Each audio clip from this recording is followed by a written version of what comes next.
नमस्कार। कहानी संसार में लीजिए सुनिए हरिकृष्ण कौल द्वारा लिखी कश्मीरी कहानी 2.5 घंटे।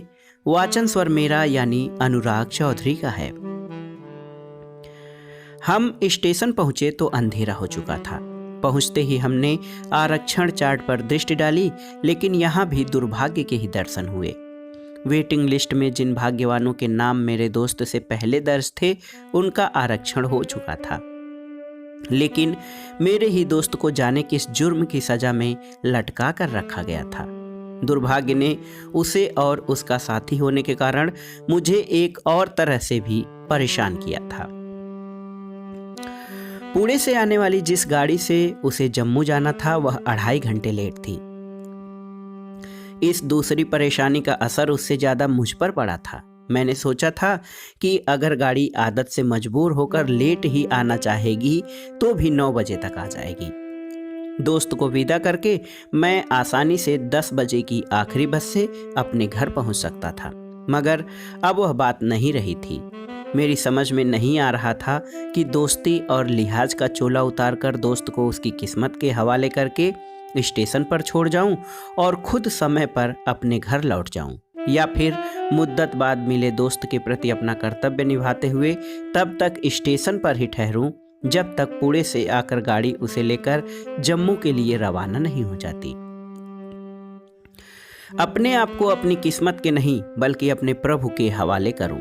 यदि उसकी इच्छा होगी तो मुझे सकुशल मेरे घर पहुंचाएगा, इच्छा न होगी तब भी मेरा सिर उसके आगे झुका रहेगा।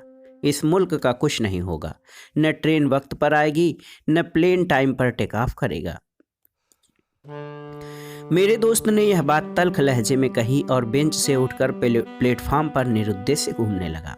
मैं स्टेशन मास्टर के पास गया। उसने मुझे तसल्ली दी कि ज़्यादा घबराने की ज़रूरत नहीं है, गाड़ी आते ही हमें टीटी से बात करनी चाहिए।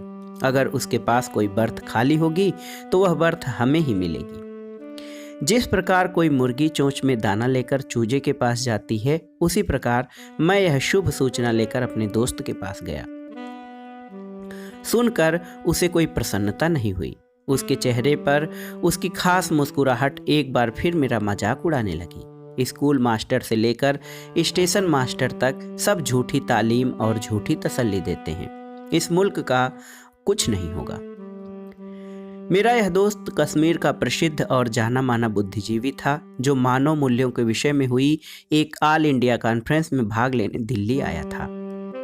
2 दिनों की यह कॉन्फ्रेंस कल शाम को ही संपन्न हुई थी। आज सवेरे वह होटल छोड़कर मेरे यहाँ आ गया था और सारा दिन मुझे अर्पित किया था।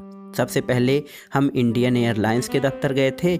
वहाँ उसने रिक्वेस्ट कर टिकट वापस करके रिटर्न एयरफेयर के रुपए जेब में डाले थे। वहाँ से हम करोल बाग गए थे, जहाँ से उसने बीवी बच्चों के लिए कपड़े और दूसरा सामान खरीदा था।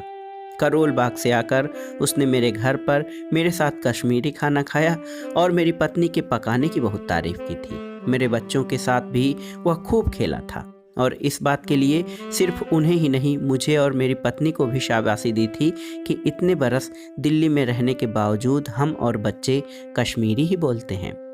खाना खाने और फिर नमकीन गुलाबी चाय पीने के बाद हमारे बीच कई मसलों पर बहस छिड़ी थी।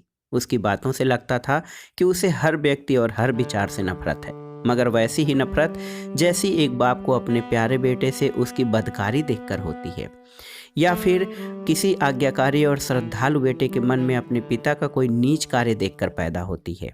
उसका मानना था कि बुनियादी तौर पर आदमी कुत्ते से ज़्यादा जलील और भालू से अधिक वहशी है।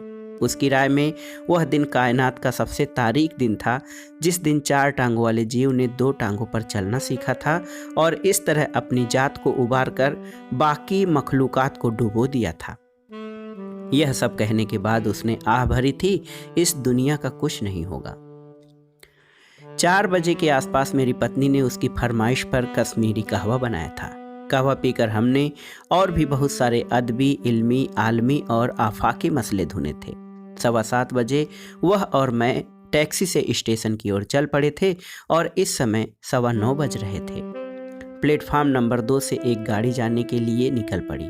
प्लेटफार्म 3 पर कोई गाड़ी जाने किधर से आई, लेकिन खाली पटरी लिए प्लेटफार्म नंबर 1 पुणे से आने वाली उस गाड़ी की प्रतीक्षा करते करते थक गया था, जिससे मेरे दोस्त को जम्मू जाना था। मैंने दाएं बाएं दोनों ओर दूर तक नज़र डाली। खाली पटरी पर जल्दी गाड़ी आने का कोई सवाल ही नहीं पैदा होता था, लेकिन मेरे खाली दिमाग में जल्द ही यह सवाल आया कि क्या दोस्त को उसकी किस्मत के भरोसे छोड़ना मेरे लिए और हमारी दोस्ती के लिए अच्छा रहेगा? नहीं, मुझे गाड़ी के आने और फिर उसके चले जाने का इंतज़ार करना होगा। गाड़ी के आने और चले जाने के बीच के समय में मित्र के सोने के लिए बर्थ का कोई न कोई इंतजाम भी करना होगा। उसे खुशी खुशी विदा करने के बाद ही खुद घर वापस जाने की चिंता करनी होगी।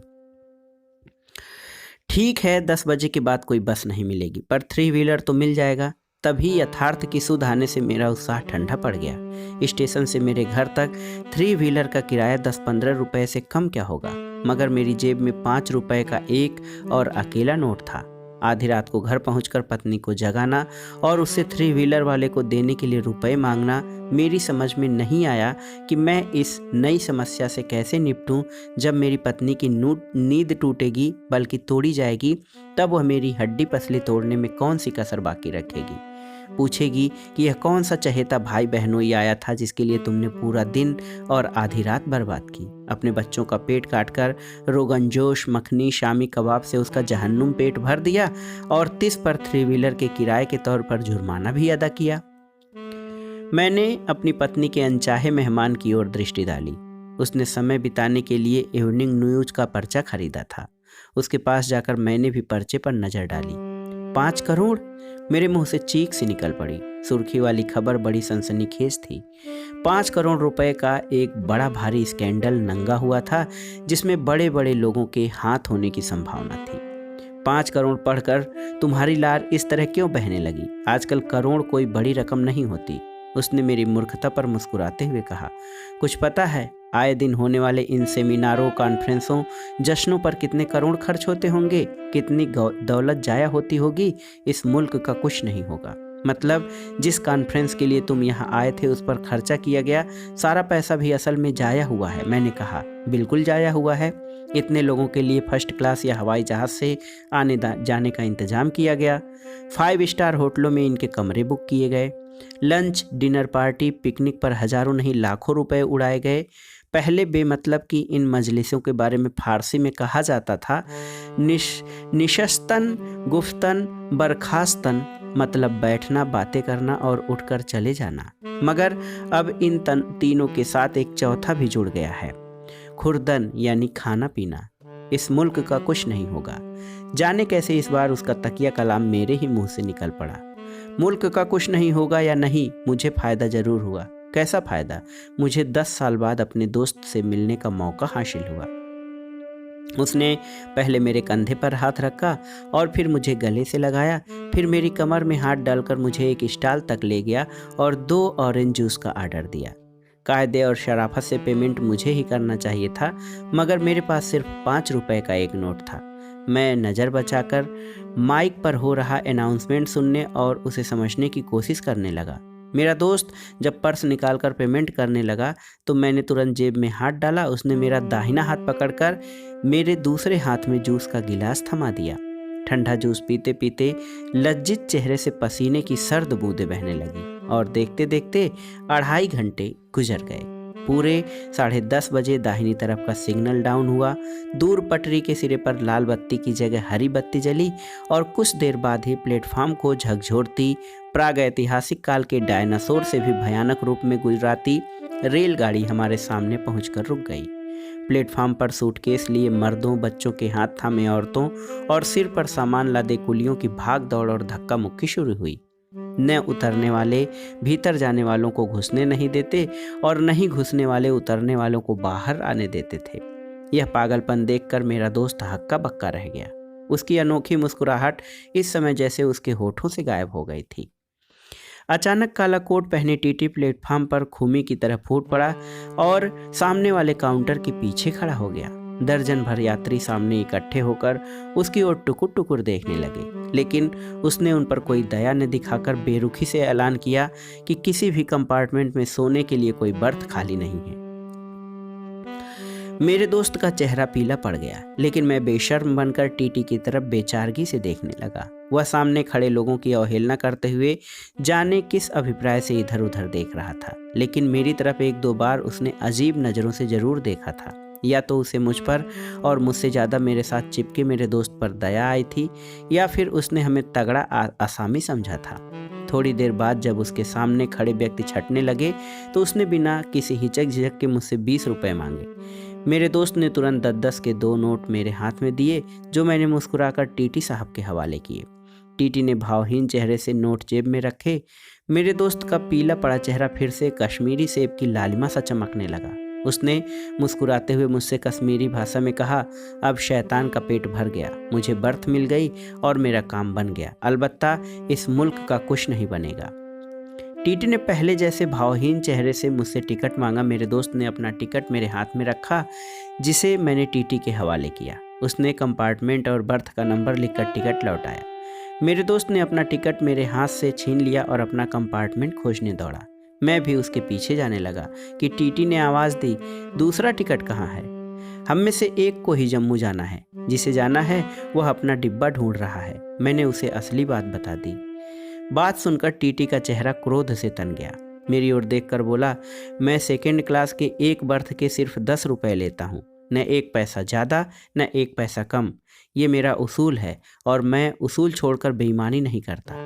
उसने जेब में हाथ डाला और नफरत से मेरी ओर देखकर 10 का नोट मेरे हवाले कर दिया। मैंने नोट लिया और अपने दोस्त की तरफ नज़र डाली। वह झेलम एक्सप्रेस के डिब्बों के नंबर पढ़कर अपना डिब्बा खोज रहा था। मैंने इधर उधर देखकर नोट चुपके से अंदर की जेब में डाल लिया। अब मेरे पास 15 रुपए थे। एक 5 रुपए का नोट जो मैं घर से लाया था और दूसरा 10 का नोट जो भगवान की कृपा से अभी अभी मुझे यहीं मिला था। अब मैं बिना किसी परेशानी के 3 व्हीलर में आराम से अपने घर जा सकता था और घर से 10-20 गज पहले ही किराया चुकाकर 3 व्हीलर वाले की छुट्टी कर सकता था, जिससे मेरी पत्नी को शक करने का मौका नहीं मिलता कि मैं बस से नहीं 3 व्हीलर से घर लौटा हूँ। मैंने एक बार फिर पटरी पर खड़ी रेलगाड़ी की ओर नज़र डाली। मेरा दोस्त अभी तक अपना डब्बा पहचान नहीं सका था। दोस्ती और शराफत का तकाजा पूरा करने की नीयत से उसकी मदद करने के लिए मैं दौड़कर उसके पास पहुंच गया। तो दोस्तों, ये थी हरि कृष्ण कौल की लिखी कश्मीरी कहानी 2.5 घंटे। कहानी आपको कैसी लगी हमें कमेंट बॉक्स में ज़रूर बताइएगा। कहानी सुनने के लिए धन्यवाद दोस्तों। नमस्कार।